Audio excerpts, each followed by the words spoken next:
Hello, and it's now time for another review, and this review is going to be on Brahma Force, the Assault on beltlogger 9,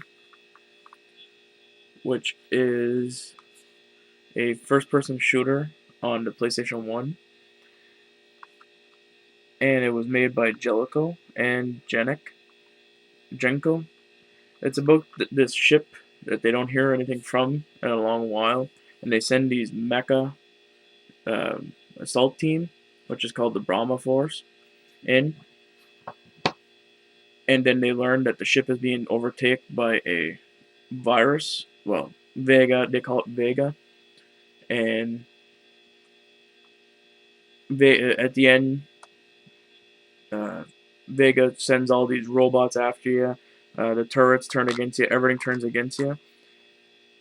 It has 22 levels into it, and the levels are not very long, and they do have time frames onto them.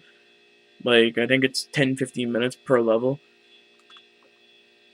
This was, to me, a hidden gem in the PlayStation's collection because I thought it was just going to be like one of those rail shooters or uh, Starship shooter game, but it turned out to be a very good game, and I was actually surprised with it because I'm not really into those types of games, and I just paid $1 for this about a year ago, and it turned out to be a really great game. Like, you can upgrade your rifle, your missiles, your laser, your launcher. Your bomb is the most strongest weapon that you have, but you can't use it unless you have like your force field up.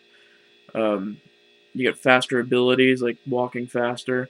You upgrade your armor, your energy, everything.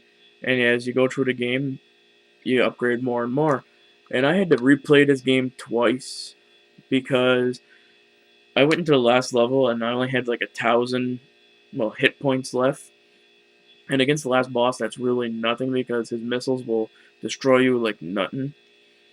So I had to go and replay the whole game, and it took me, I think, a day to get back to the end of the last level. You can go through this within 3-4 hours.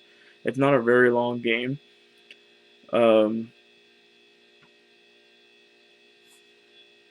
the last boss was designed very well, and the cutscenes for its time, I think this was made in 96 or 97. The cutscenes were very good. It reminded me of the game D, like graphic wise and everything like that. And the last boss is so memorable because there's two forms of him. One, he's like wearing a dress type thing, and once that is blown off, he becomes like this flying device. And my strategy for the last boss worked, and I don't know how it worked, but it worked. Like, I used the bangers at the end of the game, and just blew him away with 7 shots for the first half. Then the second half, I used 4 shots to blow up his tail, his back shields, and everything like that. And then I just came at him with everything I had. And the second time I went through it, I had like, I think 5 full recoveries, um, all my weapons upgraded because I already knew what was coming up next. And I find the hardest parts in the game were the bosses because you were in a tight spot in every boss fight, and I think there's 4 of them, and you had to like fight your way out of it, which was very hard to do sometimes.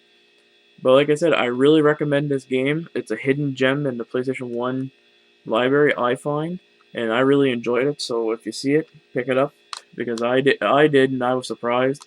Like I said, I only paid $1 for it. So that's my review on Brahma Force, and I hope you enjoy.